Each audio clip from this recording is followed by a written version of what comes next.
Hello everyone, we are Group Adaptive KPTI. Our group members include Chen, Pu, and Wenqi Zhu.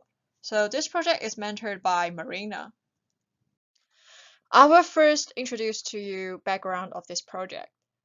Since modern operating system always maps the kernel memory into the virtual address space of each process, the user application might have chances to get kernel memory via cached pages or speculative execution. This is called a meltdown attack.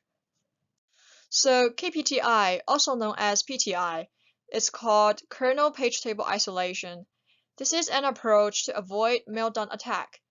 The basic idea is to separate application virtual space from kernel virtual space. So you can see in this diagram, from users' perspective, user cannot get access to kernel memory, but from kernel's perspective, it can get access to all of the physical memory. So here comes a problem. ARM's big little design pack heterogeneous CPUs into one chipset. Those chips are different in performance and battery saving. Sometimes some of the cores are vulnerable to meltdown attack, while the others are not. But current KPTI implementation doesn't take it into consideration. If KPTI is on, then it is on for all cores. Since KPTI causes performance penalty, it actually doesn't make sense to turn KPTI on for the cores that are not vulnerable to meltdown, because it might lead to unnecessary overhead. So we want to develop adaptive KPTI, which enables operating system to turn on KPTI on certain cores, but turn off on others. So why does the problem matter? Actually, we ran a micro benchmark to test how much overhead KPTI is causing. We cause getUID that returns the real user ID of the calling process again and again. So getUID is a system call, and lots of context switch are involved in this process. You can see the result on the right diagrams. When PTI is off, the real time consumed is around 5 seconds, but when PTI is on, it consumes around 51 seconds. So the overhead is pretty large. So that's why we want to reduce this overhead caused by KPTI. We do refer to some interesting related works. There is a paper called KASLR is dead, long live KASLR. So this paper proposes Kaiser, which is a practical system for kernel address isolation.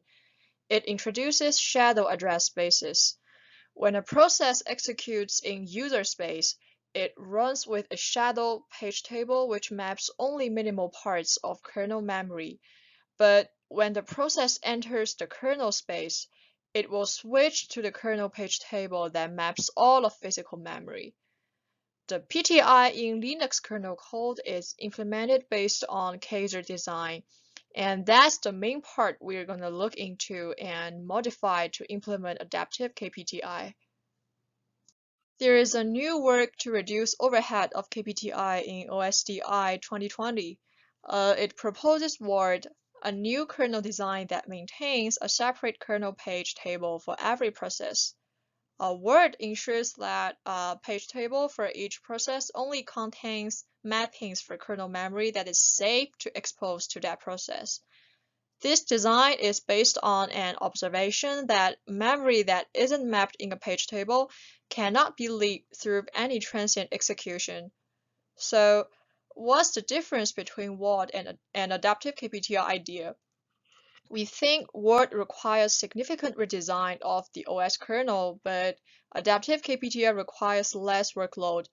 We just need to develop it on top of the Linux kernel, and to modify some source code regarding PTI, there is no need to redesign the whole OS kernel.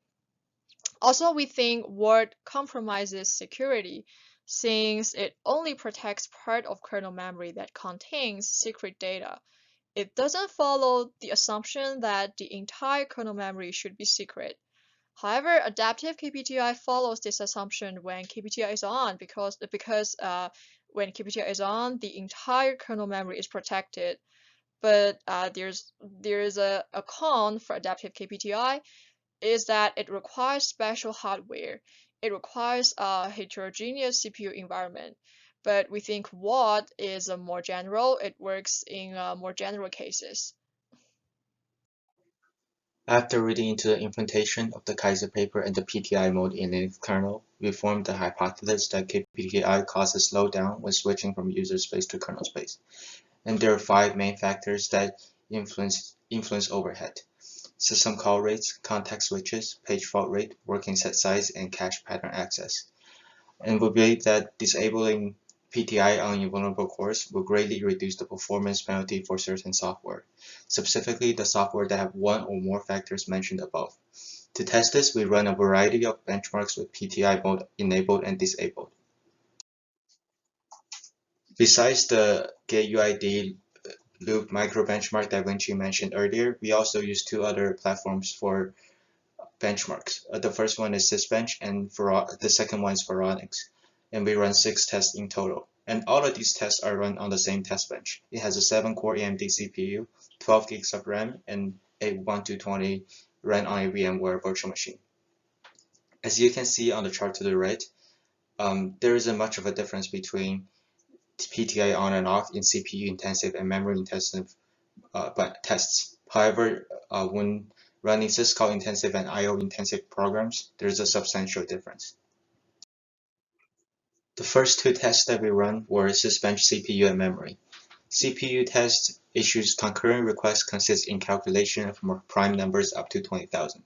The difference between 2 modes is around 0.4%, and the memory test will allocate a memory buffer and then read or write from it, and the difference between 2 modes is around 1.1%. As you can see, these 2 tests doesn't really do a lot of syscalls, so the difference between 2 modes is basically negligible. The next test that we run was the John the Ripper. It is a password cracker used by a lot of security testers. We don't need the password cracking feature here, but the stress that this test places on CPU makes it an ideal program to test with. And the difference between PTI on and off is inconsistent and negligible.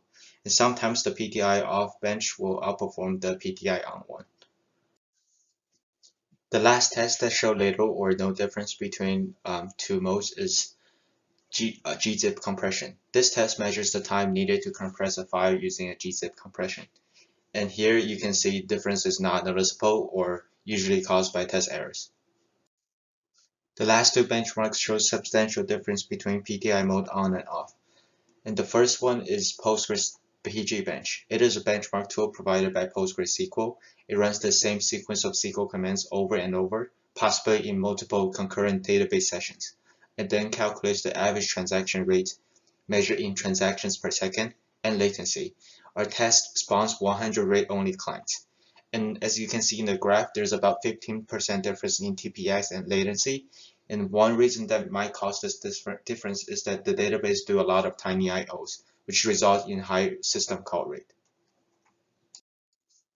The last test we run was CompileBench. CompileBench tries to age a file system by simulating some of the disk IO common in creating, compiling, patching, stating, and reading kernel trees. It indirectly measures how well file systems can maintain directory locality as the disk fill up and directories age. This test is set up to use the MakeJ mode with 10 initial directories. Since this test tests directly against a file system, there's a 12.3% performance decrease when you're switching from PTI off mode to PTI on mode. So in order to determine whether or not our system, Adaptive KPTI, is better than normal KPTI, we first need to establish some sort of baseline. And the baseline comparison that we'll be comparing to is when KPTI is enabled for all cores.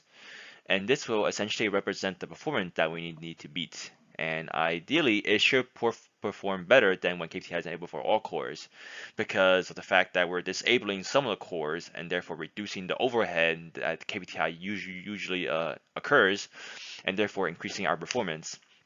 And the maximum theoretical performance that we can get should be bounded by when KPTI is disabled for all cores, because if it's disabled for all cores, then that basically means that there's zero overhead from KPTI, and therefore that should be the maximum performance that we can possibly achieve in this case. And some of the challenges that we have faced so far is, number one, we are new to the Linux kernel development. And in particularly, one of the problems that we ran into is that we didn't know that compiling a Linux kernel takes over 30 gigabytes of space, because we all thought maybe it would only take like 2 or 3 gigs. So particularly like for me, I had to like resize my VM like 3 or 4 times only to run out of space, and then I just had to just get a loaner laptop and just install a dedicated Ubuntu system on it. So definitely not fun, but we definitely learned our lesson. And secondly, and second and third point is actually more technical. So so I guess the first technical problem that we ran into is trying to relate a processor to its physical core, because one of the things I discovered in the Linux kernel is that when you try to iterate through the current CPUs or cores, then it actually iterates through all of the logical cores. So if you have hyperthreading on and you have a 4-core CPU, that ends up being shown as 8 cores or 8 CPUs in the Linux kernel. And this poses somewhat of a problem, because I need to somehow relate the processor to its physical core, because at the end of the day, we're trying to disable or enable certain cores. So we definitely need to figure out how to I guess establish a connection between those two. And the third thing is trying to pinpoint all the locations where KPTI is turned on for all the CPUs, because those are the places where we need to modify it and change it so that it's only being enabled for like 1 or 2 of the cores in a 4-core system. And it's definitely like a really large code base, so it's definitely hard to find everything. And I think like this is sort of expected when anyone walks in and try and basically sees a lot of code and doesn't know what to do with it. But we're definitely making a lot of progress, and we definitely were able to narrow down which methods and which files that we're supposed to locate at. So now it's just a matter of time of compiling it and seeing if it actually works or not. I mean, most likely the kernel will probably crash, and then at that point we just need to go back, figure out what's happening, what went wrong, and then modify it. But yeah, that's our current progress so far, and we're hoping that by next month, we can finish everything, because we're definitely moving along, learning a lot. But I think we at least got through the main hurdles.